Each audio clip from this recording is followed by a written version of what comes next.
Halo semuanya, kali ini gue pengen bahas tentang The Lobster, film romance komedi rilisan A24 karya sutradara asal Yunani, Yorgos Lanthimos.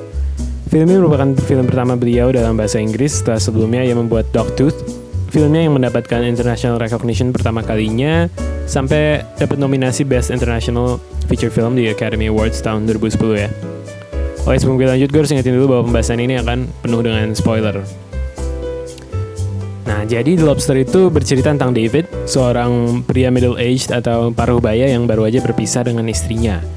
Karena itu, sama seperti orang-orang single di dunia yang diciptakan Lanthimos di The Lobster, David tuh harus menginap di sebuah hotel selama 45 hari dan kayak di karantina gitu ya di sana sampai ia menemukan seorang pasangan yang memiliki keunikan yang sama dengannya. Jika sampai hari ke-45 dia masih belum bisa menemukan siapa-siapa, ia beserta orang-orang yang senasib dengannya akan ditransformasi menjadi seekor binatang pilihan mereka sendiri. Dunia ini merupakan sebuah distopia, di mana masyarakat di dunia ini harus berpasangan jika mereka mau tinggal di kota dan bergabung dengan peradaban. Jika tidak, mereka harus memilih untuk tinggal di hutan bersama orang-orang single lainnya yang disebut dengan kelompok loners. Sesuai dengan tagline yang muncul di materi-materi promosi dari filmnya, film ini tuh merupakan kisah cinta yang nggak konvensional. Film ini merupakan sebuah sindiran yang tajam tentang bagaimana masyarakat kontemporer memandang dunia berpasangan. Ada dua ekstrim yang berada di film ini. Yang pertama yaitu adalah hotel itu sendiri ya. Hotel ini tuh di film ini kayak merupakan sebuah institusi pemerintah yang dikendalikan oleh pihak-pihak berwajib gitu. Di hotel ini orang harus menemukan pasangan mereka dalam jangka waktu yang ditentukan, yaitu ya 45 hari itu yang tadi gue udah sebut. Nah, karena mereka bakal diubah jadi binatang kalau mereka nggak ketemu pasangan, ini tuh dengan kata lain mereka bakal dibuang oleh masyarakat dan menjadi outcast. Dengan menjadi binatang tentu mereka udah bukan menjadi anggota masyarakat yang fungsional ya, dan bisa berkontribusi terhadap kemajuan dari society. Menurut gue sih, hotel ini merupakan sebuah refleksi yang akurat terhadap masyarakat kontemporer ya. Sadar atau nggak sadar, kita itu dibuat untuk percaya bahwa manusia itu harus berpasangan pada suatu saat di hidup mereka. Lahir, SD, SMP, kuliah, kerja, menikah. Itu merupakan model kesuksesan yang ada di dunia ini. Menikah dan berpasangan tuh menjadi suatu milestone hidup yang menandakan keberhasilan. Dan kalau lo nggak mencapai titik ini, maka lo akan ya dianggap gagal oleh society. Orang bakal mandang lo aneh, rendah, atau sebelah mata. Dan agama juga berperan penting ya untuk menanamkan ini di otak orang-orang dari dulu. Bahwa berpasangan tuh adalah hal yang ideal. Kalau lo mau berhasil di dunia ini, lo harus at least mencapai milestone itu. Tentu saja di The Lobster hal ini digambarkan dengan sangat ekstrim. Di hotel ini lo dipaksa untuk punya pasangan. Lo ditemuin sama orang-orang single yang juga dipaksa untuk cari pasangan. Tapi nggak sembarang orang bisa lo pilih untuk menjadi pasangan. Lo dituntut untuk memiliki ciri khas atau keunikan tersendiri yang akan menjadi semacam dasar ya bagi lo untuk memilih pasangan. Jadi selama 45 hari itu lo harus menemukan orang dengan ciri khas yang sama. Nah, filmnya tuh nggak begitu nyeritain sih apa yang terjadi di dunia luar sampai bisa ada aturan seperti ini. Tapi yang gue asumsikan sih adalah setelah seseorang mencapai usia tertentu, mereka harus mencari pasangan. Kalau sampai suatu waktu mereka masih single, mereka wajib dimasukin ke hotel ini.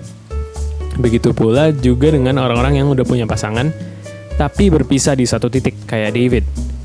Dia harus mencari pasangan baru atau ya masuk ke hotel itu juga supaya dia punya pasangan lagi.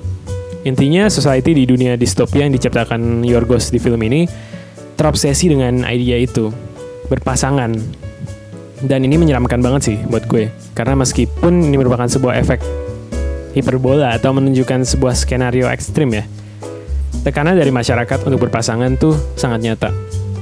Gak jarang teman kita yang single didorong dan disuruh untuk cari pasangan oleh teman atau oleh keluarga mereka.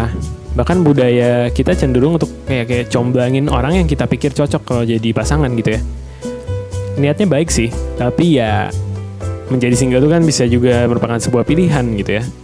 Banyak orang yang ngerasa belum siap secara finansial, emosional, atau apapun itulah. Alasan orang beda-beda, tapi kita sebagai society menurut gue sebaiknya hargain aja pilihan orang gitu. Gak usah asumsi kalau orang single itu sebenarnya pengen punya pasangan, tapi mereka nggak dapet aja. Pergi ke kondangan, ditanyain mana pacarnya. Ke reuni SMA, ditanyain udah punya cewek belum. Lo pergi kemanapun di dunia ini pasti pertanyaan orang nggak akan jauh-jauh dari situ. Dan gue rasa The Lobster menggambarkan obsesi masyarakat mengenai berpasangan tuh dengan sangat jelas ya. Dan ditambah lagi, ketika David pergi ke kota dengan karakternya Rachel Weisz dan Léa Seydoux, di kota itu kita melihat bahwa semua orang jalan dengan berpasangan. Bahkan kita dikasih lihat juga ada perempuan yang diperiksa oleh polisi, dan salah satu pertanyaan tuh, "Where is your husband?" Yang nge-suggest bahwa perempuan itu diperiksa karena ia terlihat di publik berjalan tanpa pasangan. Di dunia itu, berpasangan tuh diregulasi juga oleh pihak yang berwenang. Bukan itu doang, film ini juga berkomentar tentang peran dari masing-masing pasangan dan anggota keluarga. Di hotel ini diadakan semacam seminar gitu ya, atau kelas lah, di mana penghuni-penghuninya itu didoktrin mengenai pentingnya berpasangan. Orang-orang yang berada di balik hotel itu melakukan demonstrasi di panggung, menunjukin fungsi dan peran dari masing-masing pasangan. Ada laki-laki yang makan sendirian terus keselak, tapi nggak ada yang nolongin jadi dia meninggal. Perempuan jalan sendirian dan diperkosa karena nggak ada yang melindungi. Nah, orang-orang didoktrin di sini bahwa memiliki pasangan tuh punya fungsi yang baik buat mereka. Ini nunjukin kalau di dunia itu, tujuan berpasangan ya cuman untuk menjaga satu sama lain aja. Lo ngejaga gue ngejaga lo gitu. Yuk kita berpasangan, win-win solution. Bukan berdasarkan rasa ketertarikan mutual atau emotional attraction gitu ya antara satu sama lain. Jadi orang di dunia itu berpasangan strictly untuk memenuhi tujuan fungsional. At least itu yang diajarkan oleh hotel ini. Nah, gimana sih cara society itu memaksakan orang untuk berpasangan? Dengan menanamkan di otak orang-orang bahwa ketika lo menemukan orang lain dengan keunikan atau ciri khas yang sama dengan lo, maka lo udah menemukan jodoh lo. Dan ini ngebuat penghuni-penghuni hotel itu jadi memiliki pendekatan yang salah ya terhadap menjalin hubungan gitu. Mereka jadi ngebuat keunikan atau ciri khas demi bisa ngerasa dan tanda kutip cocok dengan seseorang. Contohnya ya temennya David yang jidotin palanya ke permukaan keras supaya mimisan itu, supaya ada kesamaan dengan si Nosebleed Girl. Jatuhnya kan maksain ya. Kenapa maksain sampai segitunya sih? Pertama ya tekanan dari society untuk memiliki pasangan. Orang-orang di sana genuinely percaya bahwa memiliki pasangan itu akan membuat hidup mereka lebih baik. Menghindari dari kayak kecelakaan atau life threatening accidents gitu. Yang penting itu dulu deh pokoknya. Terus yang kedua ya karena batas waktu 45 hari itu, sebuah sindiran juga terhadap ekspektasi masyarakat bahwa ada suatu umur di mana lo tuh udah harus punya pasangan lah. Kalau laki-laki umur 30 masih oke. Kalau perempuan umur segitu udah dianggap tua dan lo di pressure untuk nikah. Dan gue rasa kebanyakan orang percaya dengan hal ini, sehingga mereka menjadi panik, buru-buru untuk ambil keputusan mengenai hubungan mereka dan rela untuk pura-pura atau bahkan mengganti identitas mereka cuma untuk nemuin pasangan. Which is exactly what David did. Dia pura-pura menjadi orang yang kejam dan gak memiliki perasaan cuma untuk bisa berpasangan dengan si heartless girl itu. Tapi, sayangnya yang kayak gini tuh sering banget terjadi juga di dunia nyata ya. Demi menambah daya tarik lo buat seseorang, lo jadi rela untuk berpura-pura dan gak menjadi diri lo sendiri. Mungkin awalnya lo bakal bahagia-bahagia aja, tapi ketika lo berinteraksi dengan intens layaknya sebuah pasangan, cepat atau lambat bakal kebuka juga tirai yang lo pasang gitu. Sama kayak yang dialami David ya. Akhirnya kan dia keciduk juga ketika Heartless Woman itu membunuh anjingnya, yang merupakan kakaknya sendiri yang telah diubah menjadi binatang. Bahkan waktu loner pada nyerbu hotel malam-malam itu, David ngasih tahu ke Nosebleed Girl bahwa suaminya cuma pura-pura mimisan doang, dan itu ngebuat mereka jadi berantem gitu. Nah, di hotel ini mereka juga diajarkan mengenai peran dari anak dari sebuah keluarga. Di dunia ini, seorang anak tuh dibutuhkan di dalam sebuah hubungan untuk menyelesaikan konflik dan menengahi atau mediasi pertengkaran dari kedua orang tua. Ini juga merupakan refleksi dari kenyataan di dunia nyata bahwa anak itu seringkali dianggap bakal membuat sebuah hubungan menjadi lebih meaningful atau menambah kualitas dari sebuah hubungan. Dan menurut gue ini sangat egois sih. Ini yang menyebabkan banyak keluarga itu jadi rusak secara hubungan dan secara finansial juga. Karena banyak banget pasangan yang mungkin kondisi finansial mereka tuh gak stabil dan hubungan mereka juga gak harmonis, tapi mereka milih untuk punya anak. Anak yang harus lo rawat, lo biayain, lo besarkan, tapi lo bawa dia ke situasi lo yang rusak itu. Kan gak adil ya buat anak lo. Yang ada bukan ngebawa berkat, tapi lo malah membesarkan anak itu di dalam rumah tangga, di dalam lingkungan yang gak ideal, hidup susah, dan sebagainya. Makanya itu penting banget adanya family planning. Itu yang sering terjadi di dunia, dan The Lobster menggambarkan pandangan masyarakat yang salah mengenai peran anak dalam keluarga. Dan tentu aja endingnya menimbulkan banyak perdebatan.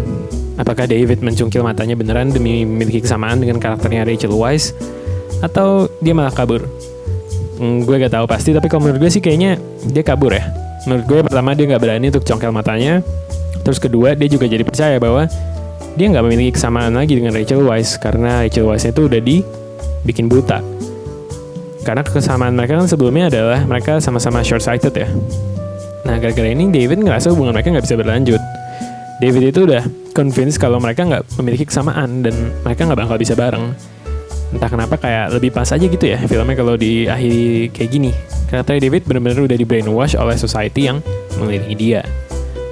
Nah semua ini dikemas oleh Yorgos Lanthimos dalam sebuah film black comedy yang absurd, di mana aktor-aktor film ini memberikan performance yang datar, in a good way of course, atau bisa dibilang deadpan sih lebih tepatnya. Mereka nyampein line yang kedengarannya aneh, tapi dengan ekspresi yang datar aja gitu. Seakan-akan gak ada yang aneh. Nah gue harus kasih apresiasi kepada performance-nya sih, terutama Colin Farrell, Léa Seydoux, sama Olivia Colman. Terus suasana di filmnya itu juga awkward banget ya, apalagi pas di hotel, dan gue rasa ini sentuhan yang brilliant juga ya, karena mencari pasangan itu merupakan situasi yang awkward juga di dunia nyata, apalagi kalau lo dipaksa.